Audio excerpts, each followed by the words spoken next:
नमस्कार, मैं हूं आपके साथ मयंक। आज 10 तारीख है। पिछले 12 घंटे के अंदर ईरान अमेरिका से जुड़े, जंग से जुड़े सारे अपडेट्स मैं आपको बताऊंगा।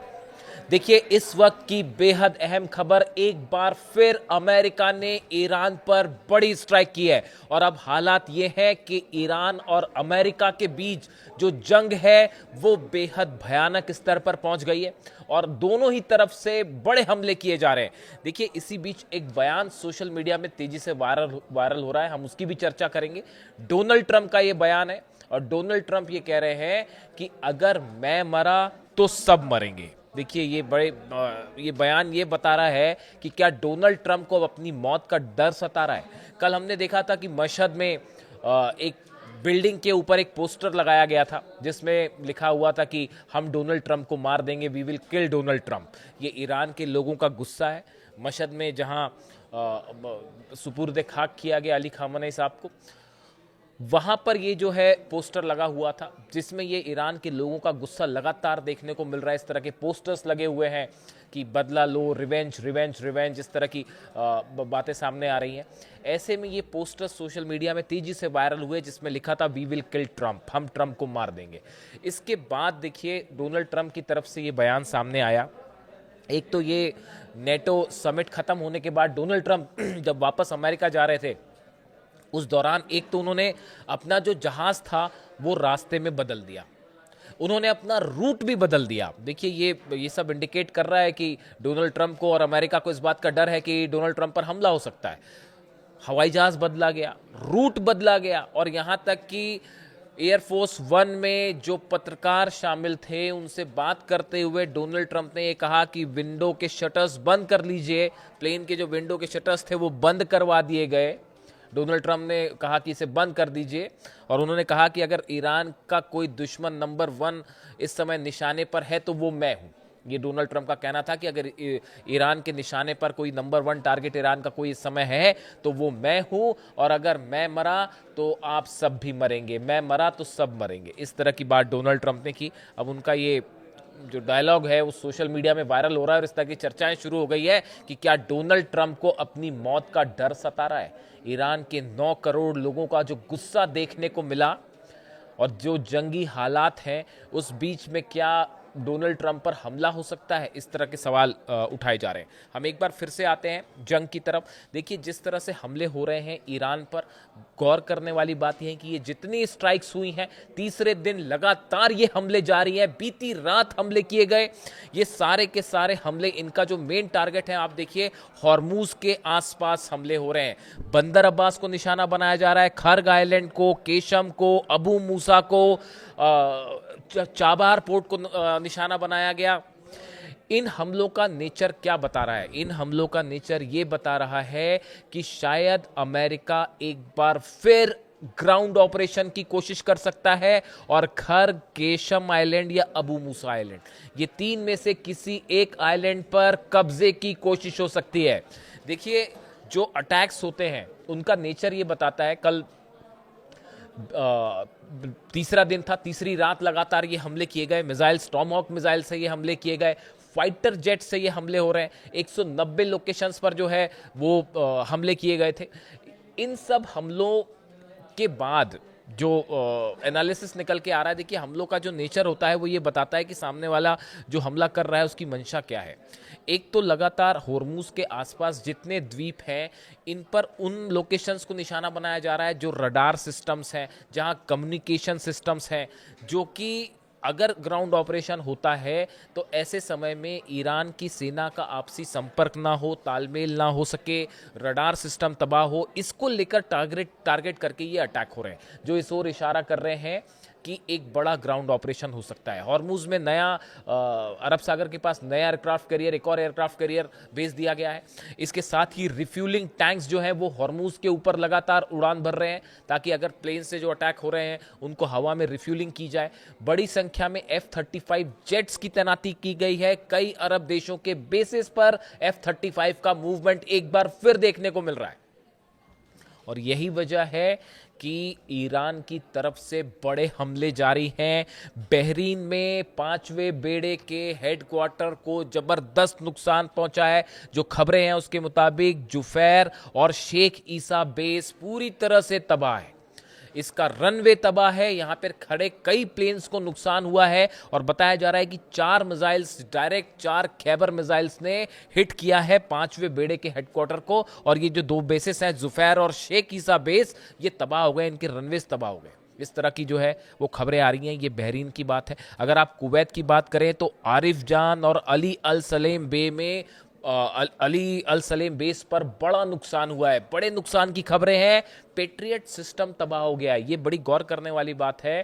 कुवैत में ये जो दोनों बेसेस हैं, आरिफ जान ले लीजिए, अली अल सलेम बेस जो है, इसकी रक्षा के लिए पेट्रियट सिस्टम तैनात किया गया था। अमेरिका का एंटी मिसाइल सिस्टम तैनात किया गया था। उसके ऊपर मिसाइल्स गिरी हैं और वो पूरा का पूरा सिस्टम तबाह हो गया। एक बार फिर ये बात साबित हुई है कि अमेरिका के डिफेंस सिस्टम ईरान की मिसाइल्स को नहीं रोक सकते। ये बात एक बार फिर निकल के सामने आ गई है। इसके अलावा आप देखिए कतर में लगातार हमले जारी हैं। कतर में कई जगह जो है वो सायरन बज रहे हैं और मिसाइल और ड्रोन अटैक की खबरें हैं। इसके साथ देखिए ईरान की तरफ से एक और बड़ी बात निकल कर सामने आई है। जो ईरान की सेना की तरफ से कहा गया है कि ये जो हमले इस समय हो रहे हैं, बहरीन में, कुवैत में, कतर में, जॉर्डन पे भी स्ट्राइक्स की खबरें आ गई हैं। ये जो हमले हुए हैं ये पहले दौर की स्ट्राइक्स है। अगर ईरान पर हमले जारी रहते हैं तो दूसरे दौर में यूएई को निशाना बनाया जा सकता है, सऊदी को निशाना बनाया जाएगा और कतर में बड़े हमले होंगे। यानी देखिए जो अभी तक पैटर्न सामने आया है, ईरान की सेना ने अमेरिका को जवाब देने के लिए कई स्तर की प्लानिंग कर रखी है। और ये जो हमले अभी ईरान की तरफ से हो रहे हैं ये सिर्फ पहले लेवल के हमले हैं। अगर इसी तरह के हमले अमेरिका की तरफ से जारी रहे तो दूसरे दौर में देखिए, दूसरे दौर में उसी तरह के हमले हो सकते हैं यूएई में, दुबई में, अबू धाबी में या फिर दोहा में, जो हमले हमें पहले देखने को मिले थे, 40 दिन की जंग के दौरान देखने को मिले थे। आज देखिए ईरान में कहां कहां हमले हो रहे हैं। ब्रिजेस को निशाना बनाया जा रहा है, रेलवे स्टेशंस को निशाना बनाया जा रहा है, जो ट्रांसपोर्ट और कम्युनिकेशन सेंटर्स हैं उनको निशाना बनाया जा रहा है। ये इंफ्रास्ट्रक्चर है ईरान से जुड़ा जिसको टारगेट किया जा रहा है। और ऐसे लोकेशंस पर हमले सीधा सीधा आम जनता से जुड़े लोकेशंस पर ये हमले किए जा रहे हैं। जिसके बाद ईरान का ये कहना है, ईरान की तरफ से स्टैंड साफ है कि जैसा हमला होगा उससे बड़ा जवाब दिया जाएगा। यानी अब एक बार फिर खतरे में दुबई है, खतरे में अबू धाबी है, खतरे में रियाद है। हर वो अरब देश का वो शहर जो है खतरे में है जहां पर अमेरिकी सेना की मौजूदगी हो, जहां पर अमेरिकन बेसिस मौजूद है। इससे एक बात साफ है कि अब ये जंग सीमित नहीं रही है, ये जंग एक बड़े दायरे में फैलती दिखाई दे रही है। एक बार फिर देखिए जो बयान हैं, 2 तरह के बयान हैं जो ये इशारा कर रहे हैं कि कभी भी हालात जो है वो कोई भी मोड़ ले सकते हैं। डोनाल्ड ट्रंप की तरफ से एक बयान है, इसको बड़े गौर करने वाली बात है। डोनाल्ड ट्रंप ने नेटो से वापस जाते वक्त क्या बात कही, देयर लीडर्स आर गॉन। ये ईरान के लिए कह रहे हैं कि their leaders are gone, then they had another set of leaders, they are also gone, now they have another set of leaders, they may be gone, who knows. देखिए उन्होंने कहा कि ईरान के हमने नेताओं पर हमला किया, वो अली खामेनी साहब की बात कर रहे हैं। दूसरे दौर में कई नेता और बने, हमने उनको भी निशाना बनाया और अब कह रहे हैं कि अब ये नए नेता जो बन गए हैं इनके ऊपर भी हम हमला कर सकते हैं और हो सकता है ये भी ना रहे। यहाँ पर उनका सीधा सीधा मतलब जो है वो मुस्तबा खामेनी साहब को लेकर है। और ये डोनाल्ड ट्रंप ने सीधी धमकी दी है मुस्तबा खामेनी को, जो जिस तरह से एक्सपर्ट इस बात का एनालिसिस कर रहे हैं कि जो वो कह रहे हैं कि now they have another set of leaders, they may be gone, who knows. मतलब वो ये कह रहे हैं कि जो नए नेता बने हैं शायद जल्दी वो भी खत्म हो जाएं, कौन जानता है। इस तरह की बात डोनाल्ड ट्रंप कह रहे हैं। देखिए ये उन्होंने जो बयान दिया था speaking at a conference at NATO summit in Turkey में उन्होंने निकलने के पहले ये बयान दिया है, जिससे ये माना जा रहा है कि मुस्तबा खामेनी अब निशाने पर है। देखिए दूसरी बड़ी बात ये है कि नेटो को लेकर एक बड़ा स्टैंड चेंज दिखाई दे रहा है। नेटो ने जो 40 दिन की जंग थी उस दौरान अमेरिका की मदद नहीं की और अमेरिका इस बात को लेकर डोनाल्ड ट्रंप अपनी नाराज़गी कई बार जाहिर कर चुके हैं। अब ऐसे में एक जो नया डेवलपमेंट निकल के सामने आ रहा है, ये बताया जा रहा है कि इस जंग में अब नेटो की भी एंट्री हो सकती है और नेटो कंट्रीज की तरफ से भी बड़ा एक्शन ईरान के खिलाफ देखने को मिल सकता है। इसकी वजह यह है, बताया जाता है कि नेटो देशों के साथ तुर्की में जब ये समिट हुई तो एक बड़ी डील की डोनाल्ड ट्रंप ने और उसने ये कहा है, डोनाल्ड ट्रंप का ये कहना है कि ग्रीनलैंड को लेकर जो दावा और एक्शन की बातें सुनाई दे रही थी अमेरिका की तरफ से कि ग्रीनलैंड पर हमला होगा, कब्जा कर लिया जाएगा वगैरह वगैरह, अमेरिका का कहना है, डोनाल्ड ट्रंप ने वादा किया कि हम ग्रीनलैंड पर हमला नहीं करेंगे, ग्रीनलैंड को हम अपनी दावेदारी छोड़ देते हैं, बदले में नेटो देश ईरान के खिलाफ हमारी मदद करें। अब इससे दो बातें सामने आई। पहली बात सामने ये आई कि जल्द ही नेटो अमेरिका के साथ शामिल हो सकता है इस जंग में, बात नंबर एक। बात नंबर दो, डोनाल्ड ट्रंप इस बात को महसूस कर चुके हैं कि अकेले उनके बस की बात नहीं है ईरान से निपटना, ये बात भी साफ है। डोनाल्ड ट्रंप एक ऐसी हालत में फंसे हुए हैं जो एक्सपर्ट बता रहे हैं कि जहां पर हमला करते हैं तो ईरान को देखिए हराया नहीं जा सकता। ये बात साफ हो चुकी है कि ईरान पर आप कितना ही बम्बार्डमेंट कर लें, कितनी ही एयर स्ट्राइक कर लें, एयर स्ट्राइक करने से अगर ईरान का कुछ बिगड़ रहा होता, ईरान हार रहा होता तो 40 दिन के अंदर हो चुका होता। लेकिन अब ऐसा नहीं है। इस सूरत में बिना बूट्स ऑन द ग्राउंड्स कहते हैं जिसे, कि जब तक अमेरिका अपनी सेना ग्राउंड पर नहीं भेजेगा तब तक आप किसी भी तरह का कोई बड़ी सफलता ईरान में हासिल नहीं कर सकते। अब जब ईरान की सेना कह रही कि we are waiting for you, हम आपका इंतजार कर रहे हैं, आप हिम्मत करिए, खर्ग में अपने सैनिक उतार के देख लीजिए, चाहे अबू मूसा पर उतार के देख लीजिए, चाहे बंदर अब्बास में, या जहां पे भी अमेरिका के सैनिकों ने एक भी कदम रखा तो उसका नतीजा ये होगा कि एक भी सैनिक को वापस नहीं जाने दिया जाएगा। इस सूरत में क्या किसी तरह के बड़े ग्राउंड ऑपरेशन की प्लानिंग है डोनाल्ड ट्रंप की? और क्या अगर ये ऑपरेशन होता है तो ये अमेरिका के मिलिट्री इतिहास की सबसे बड़ी गलती और भूल साबित होने जा रहा है? क्या बड़ी संख्या में अमेरिकन सोल्जर्स की कैजुअलिटी हो सकती है? इस तरह की तमाम बातें सामने आ रही है।